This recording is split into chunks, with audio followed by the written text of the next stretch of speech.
Hello guys, welcome back. Today's video is on how I plan to through hike the Northville to Placid trail. First off, you can go to their website, northvilleplacidtrail.com, and they've got a lot of information on there. They have an interactive map, there's trail section descriptions. The trail sections are all in a PDF format, so you can just put that right on your phone. So then when you're out there on the trail, you can kind of go over the next day's sections and things like that. Next thing I did was I picked up the trail guide and the Nat Geo Northville Placid trail map. These are $25. You can buy them both together on Amazon. Highly recommend the guidebook and the map. I found them both to be useful. The book weighs 5 ounces, map weighs 3 ounces. You could get away with taking either one of these. They would both work, and they both have the new sections of trail. I only brought the map because I had read the book, and yeah, that's how I went with it. So basically, how I planned the trip. The trail is roughly 140 miles, give or take. And basically, you've got 3 parts of the trail. You've got the northern terminus up in Placid, southern terminus down in Northville, and basically it's 40 miles to Piseco or 40 miles to Long Lake, and then you've got the center section from Piseco to Long Lake, vice versa.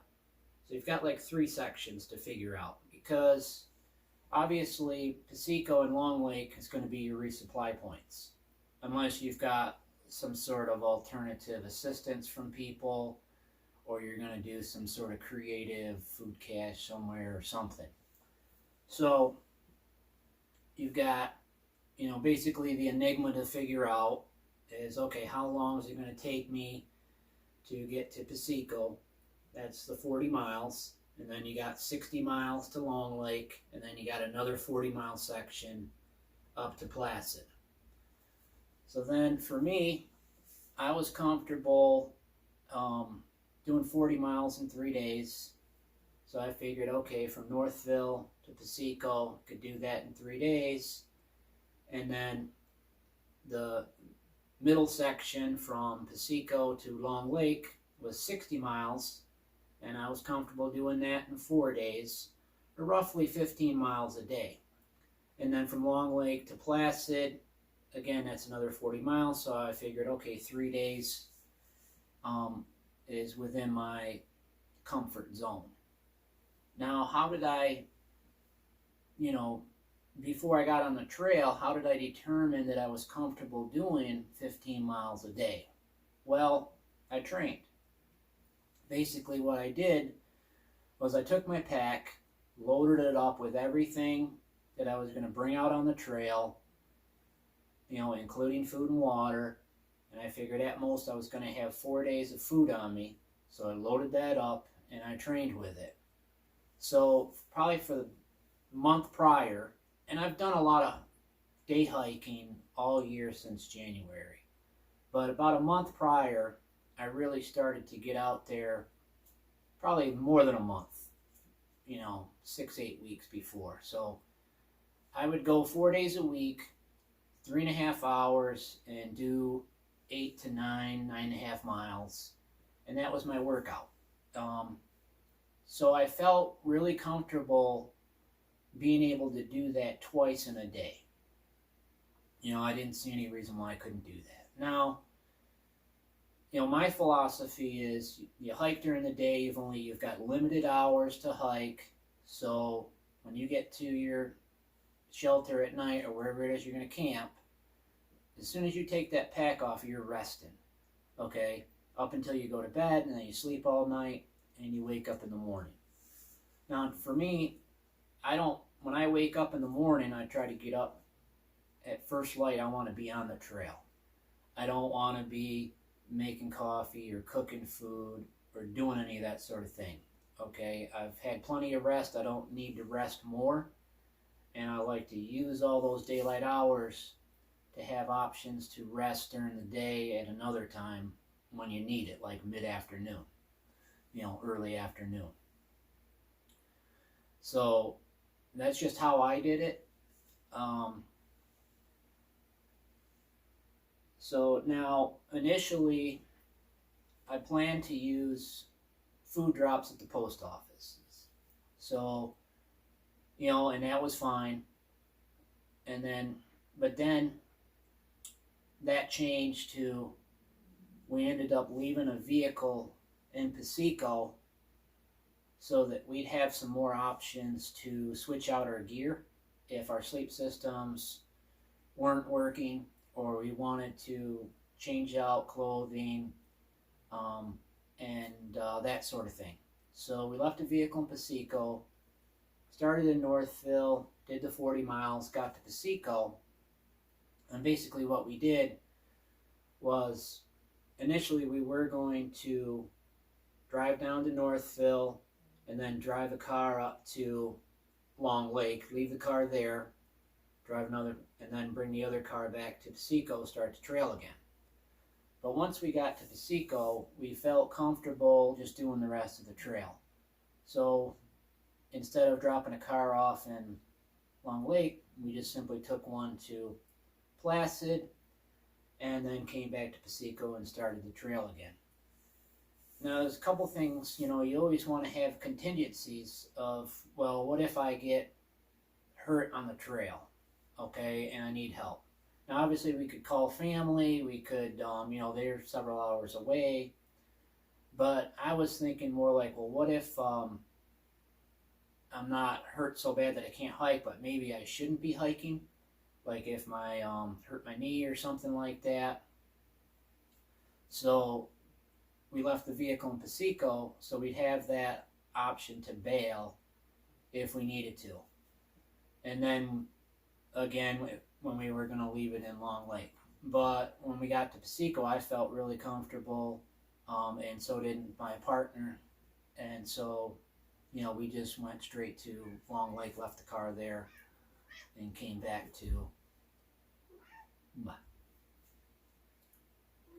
Pasico to start the trail. A couple ideas about your food drops.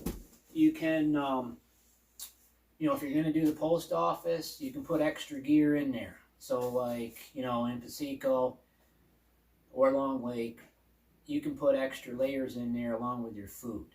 So like this is the Sea to Summit sleeping bag liner. I left this in the car, didn't need it. I had other clothing that I had in the car. Didn't really need to switch out any of that. I did leave the water shoes, just because, I don't know, I didn't want to carry them, and I just decided to. But you can leave these in the postal boxes, some extra layers, and then either bounce it up the trail or just send it home, whatever you want to do. So there's that idea. You don't just have to have food for your resupply. Now in terms of food, you hear people say, well, you want to bring 1.5 pounds to 2 pounds of food per day. That's a lot of food.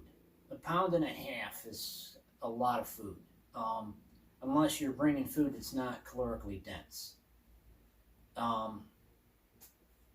So I ended up bringing too much food initially, and then when we got to Pasico, I basically that's the one thing that I did leave. I had to rearrange how much food I was bringing for the rest of the trail. But it worked out well. And as you go into Long Lake, they've got restaurants there. There's a Stewart's there. And the Stewart has like Cliff bars. They've got Kind bars, the RX bars. They got all kinds of stuff. Plenty of stuff for you to resupply. I wouldn't do a total resupply, but you can definitely supplement what you have. And there's pizza places, there's restaurants, there's a grocery store. So you got a lot of options in Long Lake. Piseco, you don't really have much besides that post office. There's the Oxbow Motor Inn, I believe it's called. That's off trail, and it's just a restaurant. Not really sure how far that is. Outside of that, you don't really have any other options to get food, and really there's no like convenience stores or anything like that. Let me see here. Is there anything else that I can mention? Oh yeah.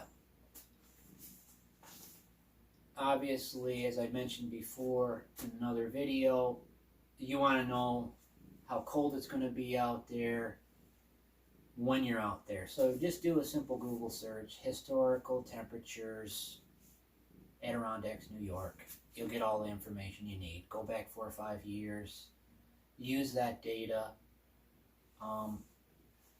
and you have to understand, if you just bring hiking clothes and you go out there and it rains and your hiking clothes are wet, you take them off, the next day you've got to put those clothes back on. So, you come into camp, you take off your wet stuff, you put on your sleeping clothes, and you're nice and toasty and you're warm. The next day, you have to take off those sleeping clothes and put your wet or damp stuff back on. Now, if you have synthetic hiking clothes, which you should, they might be a little damp or a little bit cool and cold. So the first thing you do is you grab them and you shove them in your sleeping bag with you for a couple of minutes to warm them up.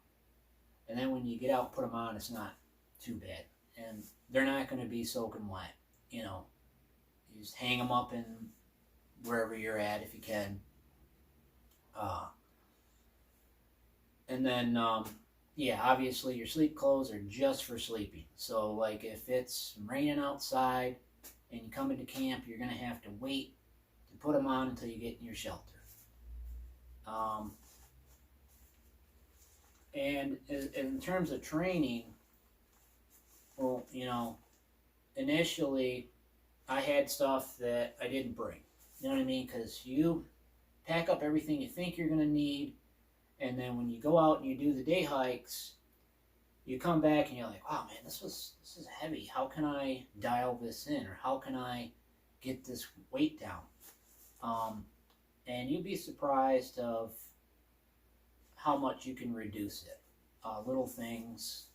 And I highly recommend getting out and doing the day hikes with what you plan to bring and dial it in. In terms of your shelter, if you're bringing a tent, if you're bringing a hammock especially, you're going to want to set that up almost blindfolded, because you really don't want to get in a situation where you're out there and you're fumbling around with it. It's not going to be enjoyable.